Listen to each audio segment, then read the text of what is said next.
नमस्कार साथियों, मैं अजय कुमार। समाज, राजनीति और अर्थव्यवस्था की दुनिया में एक साल का कोई बहुत बड़ा महत्व नहीं होता है, मगर सच्चाई यह भी है कि हर लम्हे मिलकर के समय की अंतहीन यात्रा को बनाते हैं। तो साल 2024 ने जैसे आपको गढ़ा होगा, हम सबको गढ़ा होगा, इसी तरह से इस देश की समाज, राजनीति और अर्थव्यवस्था को भी गढ़ा है। तो चलिए साल 2024 के अंतिम लम्हों में हम इसी विषय पर बात करते हैं कि साल 2024 में भारत की राजनीति, समाज और अर्थव्यवस्था कैसी रही है और आने वाले समय के बारे में वह क्या बताती है। साल 2024 की सबसे बड़ी घटना लोकसभा चुनाव है। आजाद भारत में शायद पहली बार हुआ होगा कि विपक्ष ने संविधान बचाओ का नारा देकर के चुनाव लड़ा। चुनाव के नतीजे में विपक्ष ने एक साथ मिलकर के भाजपा को बहुमत से काफी पीछे रोक लिया। सरकार भाजपा की अगुवाई में ही बनी, मगर एक धड़े में ऐसा माहौल बना जैसे कि चुनाव भाजपा के गठबंधन ने नहीं बल्कि इंडिया गठबंधन ने जीता है। आजाद भारत में यह फीलिंग भी शायद पहली ही बार थी कि हारने वाले को लग रहा था कि वह जीत गया है और जीतने वाले को लग रहा था कि वह हार गया है। इस तरह की फीलिंग की सबसे बड़ी वजह यह थी कि यह बात बहुत बड़े स्तर पर स्वीकार की जा रही है कि भारत में अदालत, प्रशासन, चुनाव आयोग, ईडी, सीबीआई, मीडिया, लोकतंत्र को जिंदा रखने में जितने भी महत्वपूर्ण संस्थान भूमिका अपना निभाते हैं, यह सारे संस्थान भाजपा के गुलाम बन चुके हैं। ऐसी दशा में अगर विपक्ष भाजपा को बहुमत से काफी पीछे रोक लेता है तो यह हार नहीं बल्कि जीत है। लेकिन साल के अंत होते होते तस्वीर पूरी तरह से साफ हो गई कि विपक्ष की सबसे बड़ी पार्टी कांग्रेस चुनावी मैदान में बहुत ही ज्यादा कमजोर है। हरियाणा और महाराष्ट्र विधानसभा में कांग्रेस ने उम्मीद से बहुत ही कमजोर प्रदर्शन किया। लोकसभा चुनाव के बाद विधानमंडल चुनाव में कांग्रेस की हार ने यह साफ कर दिया कि लोकसभा चुनाव में भाजपा को बहुमत से पीछे रखने में सबसे बड़ी भूमिका जनता ने निभाई थी। मतलब साल 2024 केवल इस बात के लिए नहीं जाना जाएगा कि भारत की लोकतंत्र को बचाने वाली संस्थाएं जैसे कि मीडिया, सुप्रीम कोर्ट, चुनाव आयोग, ईडी, सीबीआई, शासन, प्रशासन, यह सब भाजपा के गुलाम के तौर पर दिखने लगे हैं, बल्कि इस बात के लिए भी जाना जाएगा कि भारत के विपक्ष की सबसे बड़ी पार्टी कांग्रेस बहुत ही ज्यादा कमजोर होती जा रही है। कांग्रेस की कमजोरी की वजह से भारत की चुनावी राजनीति के मैदान में भाजपा का दमखम बहुत ही ज्यादा बढ़ रहा है। यह दमखम इतने बड़े फायदे में तब्दील है कि भाजपा को इतना आत्मविश्वास मिल रहा है कि संसद में खड़ा होकर के वह झूठ बोल रही है और उसे यह भी लगता है कि कुछ भी नहीं होगा। साल के अंतिम दिनों में संसद में संविधान पर बहस हुई। पिछले 10 सालों से जिस तरीके से भाजपा सरकार चला रही है उसमें अनगिनत उदाहरण ऐसे मौजूद हैं जो बताते हैं कि भाजपा ने संविधान की धज्जियां उड़ाई हैं। भाजपा की जीवन यात्रा और कार्य पद्धति बताती है कि उसका संविधान से कोई लेना देना नहीं है, मगर मौजूदा वक्त में भाजपा राजनीतिक तौर पर इतनी मजबूत है कि उसे लगता है कि उससे जमकर झूठ बोलने का अधिकार मिल चुका है। लोगों ने उसे वहां पहुंचा दिया है जहां खड़ा होकर के वह चाहे जो मर्जी सो बोले, कोई ज्यादा फर्क नहीं पड़ेगा। भाजपा ने संविधान पर बहस करते हुए यही किया। मौजूदा वक्त की सारी परेशानियों को छोड़ करके अतीत में पहुंचकर तथ्यों को तोड़ा मरोड़ा और संविधान की बहस में अपने पक्ष में माहौल बनाने के लिए अनर्गल बातें की, झूठ बोला। इस तरह से भाजपा ने भारत की जनता के सामने अप्रत्यक्ष तौर पर यह बता दिया कि भाजपा वैसा समूह तो नहीं है जो संवैधानिक मर्यादाओं के मुताबिक राजनीति करे, जिसकी प्रतिबद्धता संविधान के प्रति हो, मगर फिर भी उसे यकीन है कि वह जनता को इतना हाँक सकती है कि वह फिर से सत्ता उसी के हाथ में थमा दे। मतलब साल 2024 में यह बात फिर से बहुत मजबूती से स्थापित हो रही है कि भले ही सत्ता में बैठे समूह का संविधान के मुताबिक जन कल्याण से कोई लेना देना ना हो, मगर फिर भी वह आसानी से सत्ता में फिर से स्थापित होने की कवायद रच सकती है और बहुत मजबूती से आगे बढ़ सकती है। भारतीय लोकतंत्र की बुराइयों का सबसे बड़ा कारण यह है कि संविधान की बुनियादी मूल्य राजनीति को मजबूत नहीं कर रहे हैं, बल्कि बम्पर पैसे के दम पर राजनीति चल रही है। राजनीति ने संविधान के मकसद की तरफ जाने वाली सड़क को छोड़ दिया है। कई साल के इंतजार के बाद सुप्रीम कोर्ट ने इलेक्टोरल बॉन्ड को अनकॉन्स्टिट्यूशनल घोषित कर दिया। एसोसिएशन फॉर डेमोक्रेटिक रिफॉर्म्स का आकलन बताता है, जो डेटा निकल करके आया इलेक्टोरल बॉन्ड से, उससे कि अप्रैल 2019 से लेकर के फरवरी 2024 तक के इलेक्टोरल बॉन्ड के जो आंकड़े जारी हुए, उससे पता चलता है कि 96% इलेक्टोरल बॉन्ड को कॉरपोरेट और बिजनेस घरानों ने खरीदा है। केवल 3% इलेक्टोरल बॉन्ड को इंडिविजुअल ने, मतलब किसी व्यक्ति ने खरीदा है। टॉप 25 चुनावी दानदाताओं में एक भी ऐसा चुनावी दानदाता नहीं है जो कोई व्यक्ति हो, सब के सब कॉरपोरेट या बिजनेस घराने हैं। यह आंकड़े बताते हैं कि 140 करोड़ की आबादी को नेताओं और पूंजीपतियों के गठजोड़ से बनने वाले नेटवर्क ने हड़प लिया है। जब से इलेक्टोरल बॉन्ड की योजना लागू हुई है और जब तक चली, उस अवधि के दौरान 50% इलेक्टोरल बॉन्ड का पैसा केवल भाजपा के खाते में गया है। बाकी 50% इलेक्टोरल बॉन्ड के पैसे में भारत के 20 से ज्यादा पॉलिटिकल पार्टियों को मिला है। यह तो इलेक्टोरल बॉन्ड से निकली जानकारी थी। इसके अलावा भी कॉरपोरेट अनगिनत तरीके से पॉलिटिकल पार्टियों को फंडिंग करते हैं। इसी साल अमेरिका की अदालत में यह आरोप लगा कि गौतम अडानी ने भारत सरकार के अधिकारियों को सैकड़ों करोड़ रुपए की रिश्वत देकर के ऐसा सोलर कॉन्ट्रैक्ट हासिल कर लिया, जिससे आने वाले सालों में उन्हें हजारों करोड़ का मुनाफा होगा। इस आरोप में सबसे मुख्य किरदार गौतम अडानी और भाजपा की अगुवाई में चल रही केंद्र सरकार के अधीन काम करने वाली company solar energy corporation of India है। इन दोनों पर जिस तरह के आरोप लगे हैं, वह यह बताते हैं कि इन्होंने अगर बेईमानी की है, अगर भ्रष्टाचार किया है, तो इसीलिए किया है क्योंकि केंद्र सरकार की संस्थाओं ने, जो भाजपा की अगुवाई में चल रही हैं, इन्होंने बेईमानी और भ्रष्टाचार करने की छूट दी। अब यह कैसे संभव हो सकता है कि अमेरिका की फेडरल ब्यूरो ऑफ इन्वेस्टिगेशन को यह पता चल जाए कि गौतम अडानी सैकड़ों करोड़ रुपए की रिश्वत देकर के सोलर कॉन्ट्रैक्ट हासिल कर रहे हैं, मगर भारत की सेबी, ईडी, सीबीआई को ना पता चले?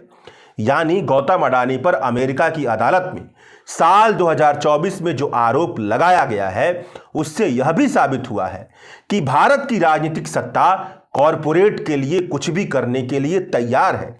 नरेंद्र मोदी का राजनीतिक साम्राज्य और गौतम अडानी का आर्थिक साम्राज्य दोनों एक दूसरे के पैरेलल आगे बढ़े हैं। अगर हम इतिहास उठाकर देखें तो साल 2024 ने भारतीय लोकतंत्र के सामने यह सवाल रखा है कि क्या वह एक ऐसी शासन सत्ता को स्वीकार करने के लिए पूरी तरह से तैयार होने लगी है जिसमें राजनीति चंद पूंजीपतियों को बम्पर फायदा दिलवाए और चंद पूंजीपति सरकार में बने रहने के लिए नेताओं को बम्पर पैसे की सप्लाई करे और इन सब के बीच में जन कल्याण मारा जाए। क्या लोकतंत्र इस तरफ बढ़ रहा है? इस देश का सिस्टम सारे नैतिक और संवैधानिक संस्थाओं के नेटवर्क को छोड़ करके राजनीति और पूंजीपतियों के नेटवर्क में तब्दील होता हुआ दिख रहा है। वर्ल्ड इनइक्वालिटी डेटाबेस के इस पेपर के मुताबिक भारत की मोदी दौर की आर्थिक असमानता ब्रिटिश काल से भी ज्यादा हो गई है। साल 2022-23 तक आते आते भारत में अमीरी और गरीबी की खाई इतनी ज्यादा बढ़ गई कि टॉप 10% अमीरों के पास भारत की कुल आय का 60% हिस्सा है और बॉटम 50% लोगों के पास कुल आय का महज 15% हिस्सा है। भारत की प्रति व्यक्ति आमदनी महज 15,000 रुपए के महीने के आसपास चल रही है। इस तरह की अर्थव्यवस्था में जब तक बहुत ही क्रांतिकारी कदम नहीं उठाया जाता, तब तक बहुत बड़ा बदलाव नहीं होता दिखाई देता है। ऐसे कदम उठाने की जरूरत पड़ती है जिससे संपत्ति का संकेंद्रण कम हो और बहुत बड़े समुदाय में संपत्ति बढ़ती रहे। मतलब सरकार अगर जायज कदम उठाएगी तो उन पूंजीपतियों पर हमला होगा ही जिन पूंजीपतियों के दम से सरकार सत्ता में बनी हुई है। तो जाहिर सी बात है कि भाजपा सरकार कोई भी ऐसा कदम नहीं उठाएगी और ना उसने ऐसा कदम उठाया जिससे उसकी सत्ता पर खतरा बन रहा है। लोगों के बीच में झूठ बोलना शुरू किया ताकि अर्थव्यवस्था की छवि साफ सुथरी दिख रही। प्रधानमंत्री नरेंद्र मोदी ने चुनावी भाषणों में कहा कि पिछले 10 साल में 25 करोड़ लोग गरीबी रेखा से बाहर हुए हैं। साल के अंतिम वर्षों में अम्बेडकर अंबेडकर का नाम लेकर के कहा कि पिछले 10 सालों में 25 करोड़ लोग गरीबी रेखा से बाहर हुए हैं, जबकि रिपोर्टर्स कलेक्टिव की टीम ने खुलासा कर यह बताया है कि ऐसा कुछ भी नहीं हुआ है। जो दिख रहा है उसमें बहुत बड़ी धांधली है, जो बताया जा रहा है उसमें बहुत बड़ी धांधली की गई है। सरकार ने गरीबी मापने का पैमाना ही बदल दिया।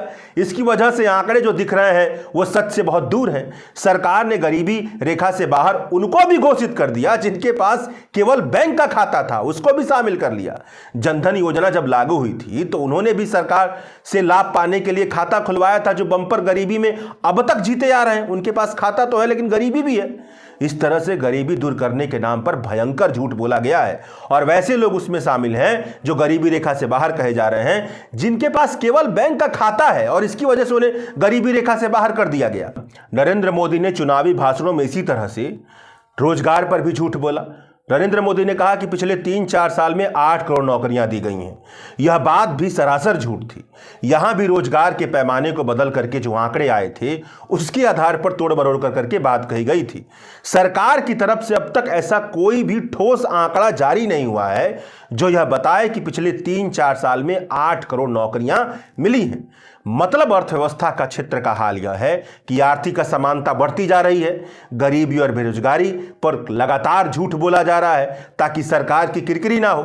साल के अंत में यह खबर आई कि फिक्की ने सरकार को एक रिपोर्ट सौंपी है जिसमें बताया गया है कि लगातार 15 साल से मुनाफा कमा रही कंपनियों ने महंगाई के हिसाब से कर्मचारियों का वेतन नहीं बढ़ाया है।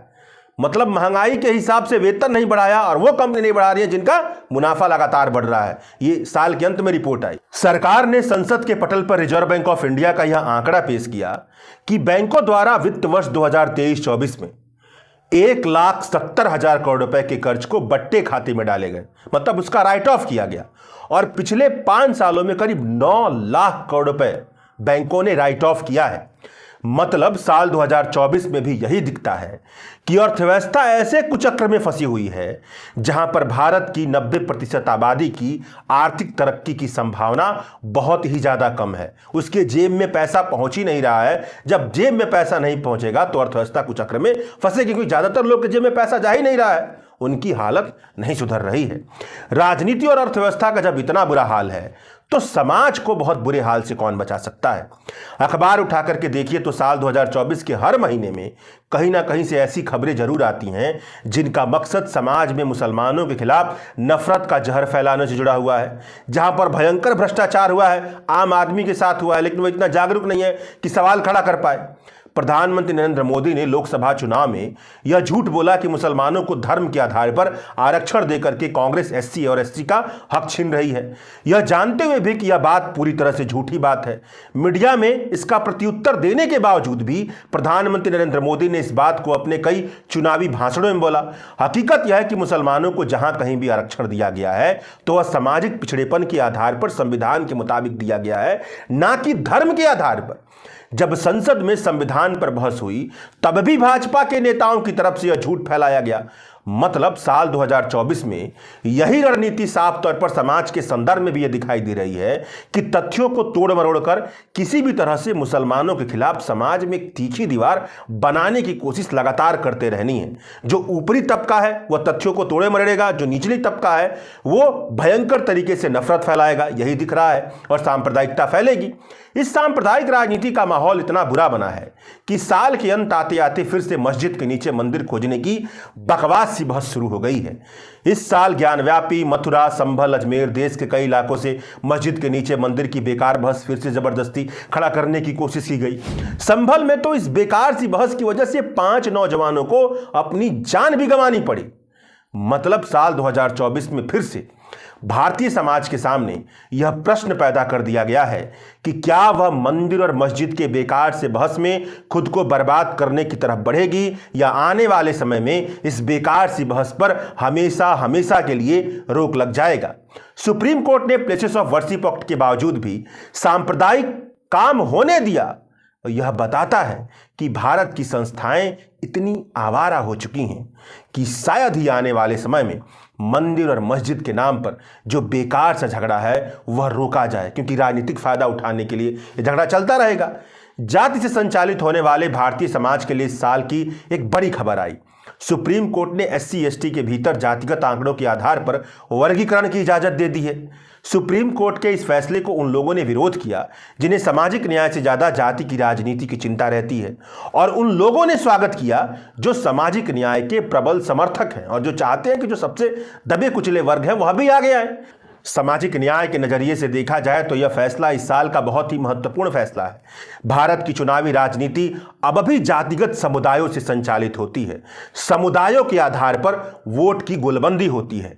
तो इस फैसले में जातिगत समुदाय से संचालित होने वाली राजनीति में बहुत बड़ा उलटफेर करने की ताकत है। आने वाले समय में यह भी संभव है कि सुप्रीम कोर्ट के SC ST के वर्गीकरण के फैसले से राजनीतिक गणित पर बहुत बड़ा असर पड़े। पिछले 19 महीने से मणिपुर अब भी जल रहा है। केंद्र सरकार से लेकर के राज्य सरकार की सारी वैधानिक और संवैधानिक ताकत के बावजूद भी मणिपुर की समस्या खत्म नहीं हो रही है। जनता अपने हाथ में बंदूक लेकर के घूम रही है। जनता का शासन और सत्ता से पूरी तरह से भरोसा उठ गया है। मणिपुर में एक तरह से युद्ध चल रहा है।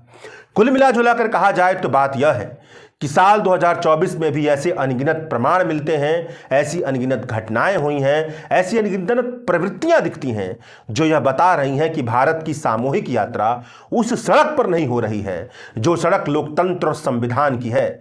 समाज, राजनीति, अर्थव्यवस्था, इन सभी क्षेत्रों में संतोष से ज्यादा असंतोष मंडरा रहा है। चूंकि दुनिया उम्मीद पर ही टिकी हुई है तो हम भी यह उम्मीद करेंगे कि हम सबसे मिलकर बनने वाले भारत का भविष्य सुनहरा हो। बाकी लोकतंत्र का अंतिम सत्य यही है कि जो जहां पर है वहां पर अपना काम पूरी ईमानदारी और संवैधानिक नैतिकता के हिसाब से करता रहे। डॉक्टर, वकील, इंजीनियर, कलेक्टर, मास्टर, पत्रकार, जिसको समाज में जो काम करने की भूमिका मिली है वह अपनी भूमिका को अच्छे से निभाता रहे। यही होता रहेगा तो सब कुछ बेहतर तरीके से रास्ते पर रहेगा।